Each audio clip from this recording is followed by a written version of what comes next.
This story was sent to me by one of my Twitter followers, and when I opened up the article and just looked at the title alone, and then I saw the faces, I said, I don't know how and to which extent do I believe the allegations of this story to be true, because of mainly the ages.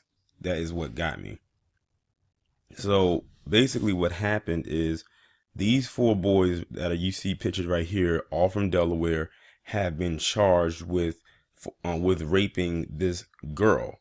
Like they said, they kidnapped her, they dragged her into a home, and they all took turns raping her. And one of them even had, or they're saying even one of them had a weapon in their possession.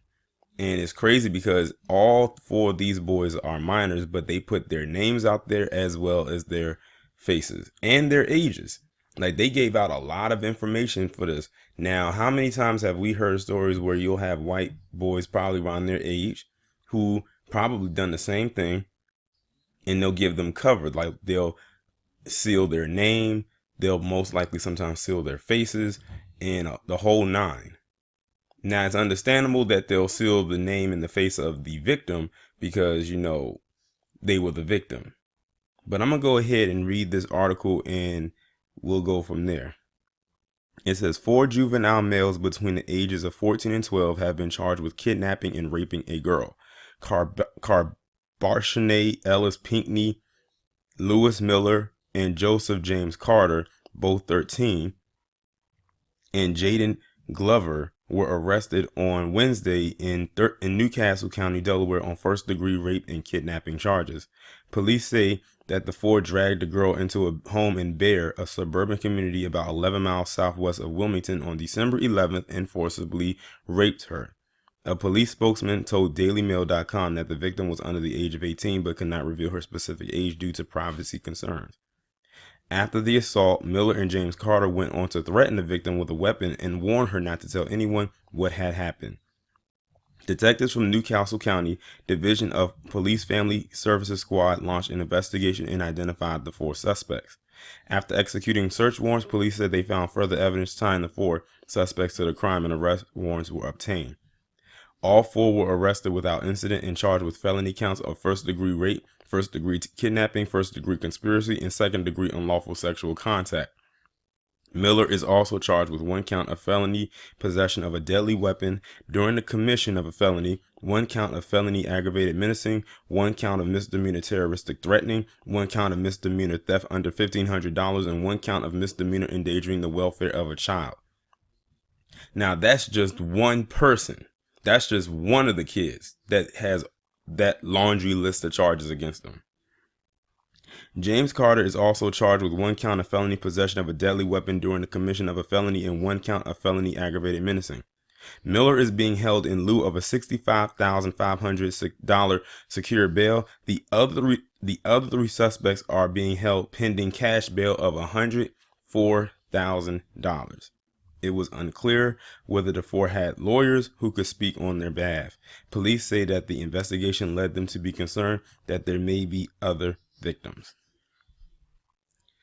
Now, I don't know the demographic for that area in Delaware because I've been to Delaware before, but I've never been to that part in which they're talking about. So I don't know what the demographic is as far as race is concerned. I don't know because they said suburban area, so I don't know. It could be more, maybe a little bit more black people than white people, or it might be a little bit more white people than black people, or it might be an even mix. I'm not entirely sure.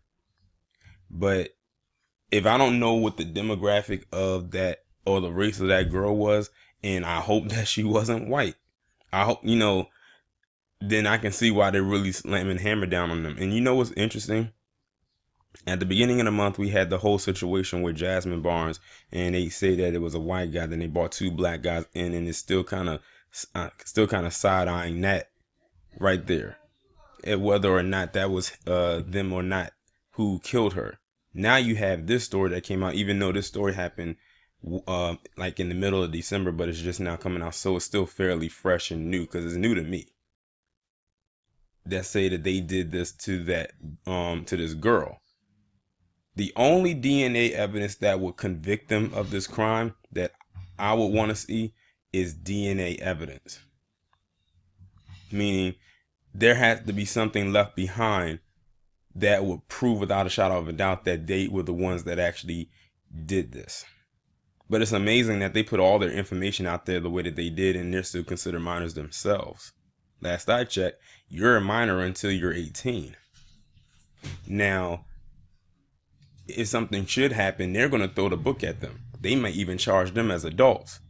And you have people like Brock Turner, who actually was caught doing what he did by raping an inebriated woman behind a trash can.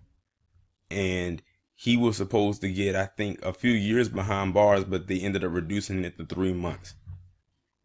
He got a slap on the wrist. Notice that people don't really talk about Brock Turner anymore.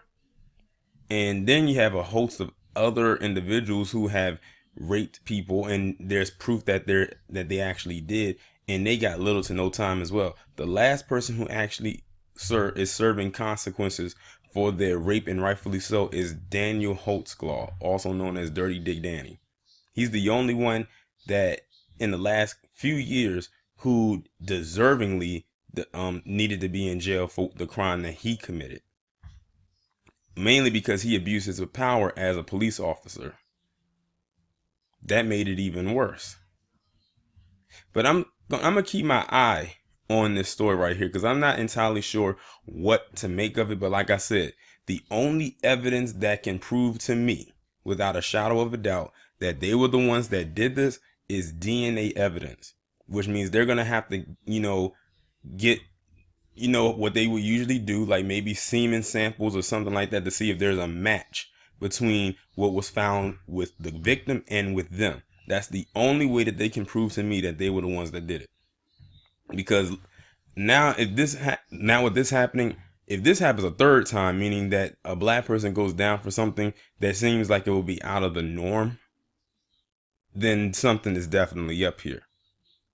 Now, I'm not saying that or pushing to the side that this person wasn't raped or anything like that, or wasn't kidnapped, because something had to have happened for them to just pull them and then throw all these charges on them like that.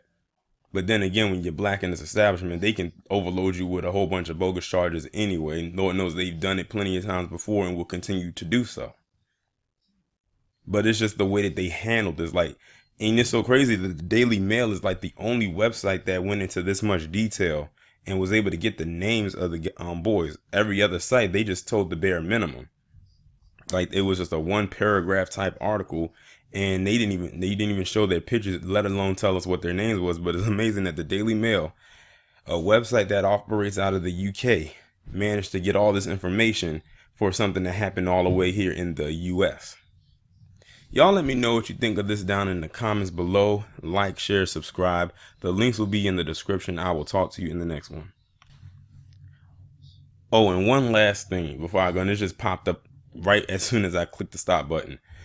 One thing that is going to come out of this, if this story is like to become bigger or, widespread, is then you're going to start hearing people say, see, that's that toxic masculinity at work again. They probably are chomping at the bit, waiting to talk about some so-called toxic masculinity, saying, well, see, this is what happens when you don't do this and that and the third with your boys.